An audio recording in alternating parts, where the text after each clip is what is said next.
नोएडा के श्रमिक आंदोलन और हिंसा के बीच उत्तर प्रदेश की योगी आदित्यनाथ सरकार ने मजदूरों के लिए बड़ा फैसला किया है। योगी सरकार ने न्यूनतम मजदूरी में 1,000 से 3,000 रुपये तक की बढ़ोतरी की है और इसके लिए नया शासनादेश 1 अप्रैल 2026 से पूरे प्रदेश में लागू होगा।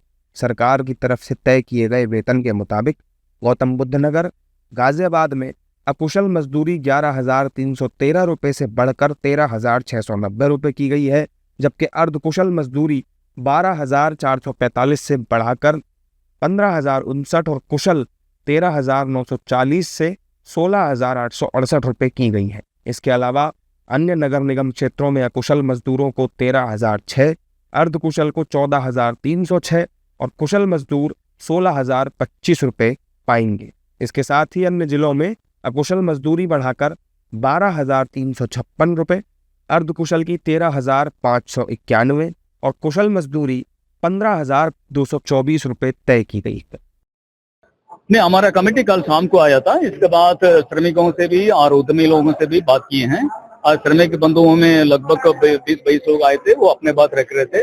वो महंगाई ज्यादा हो गया है नोएडा में, स्पेशली एनसीआर होने की वजह से, एनसीआर में रहने की वजह से नेचुरली, और इसके साथ साथ मकान किराया वगैरह भी बढ़ गया है, इसलिए हमारा सैलरी बढ़ना चाहिए।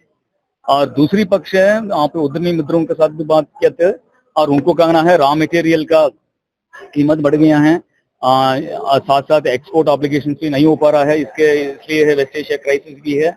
हम लोग इंतजार कर रहे हैं वो क्राइसिस खत्म हो जाए। तो ये बात उन्होंने रखे थे।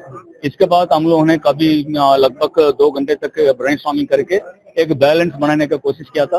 बिकॉज सरकार हमेशा इंक्लूसिव होते हैं, हर वर्ग का ध्यान रखते हैं और माननीय मुख्यमंत्री जी के भी निर्देश है कि सभी वर्गों का ध्यान में रखते हुए कमिटी ने अपने कार्य करना है।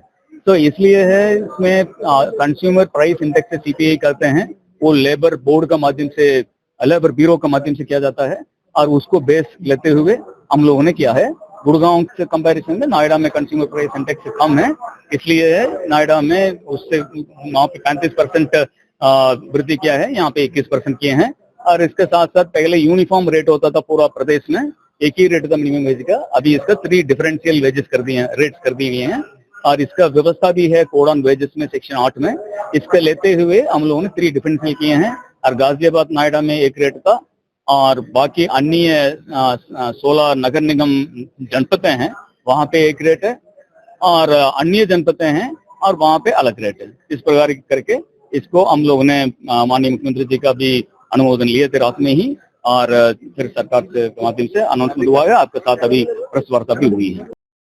हालांकि मंगलवार को भी नोएडा में पथराव और विरोध प्रदर्शन देखने को मिला। बड़ी मुश्किल से पुलिस ने हालात काबू में लिए। अब इस प्रदर्शन को लेकर राजनीति भी गर्मा गई है। विपक्ष यूपी की योगी सरकार पर हमलावर।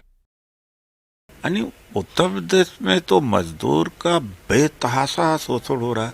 11-12 हजार रुपये पर 12 घंटे काम करा रहे हैं और ऐसे ऐसे दर्दनाक दृष्टांत आए हैं कि माँ कह रही कि हम नौकरी करते हैं फला फैक्ट्री में और बच्चे को जो दवा देना होता है एक दिन गैप छोड़ के देती है, चूँकि उसके पास में इतनी कमाई नहीं है कि रेगुलर बच्चे को दवाई दे सके। ऐसे हालात हैं और जब चाहे जिसको निकाल देते हैं, टर्मिनेट कर देते हैं। तो स्थिति बहुत भयावह। ये कर दिया आपने हाल देश में कृषक और मजदूरों का। मजबूरी में कोई सड़क पे किसी को ट्रैफिक ब्लॉक करने का, लेकिन करे क्या?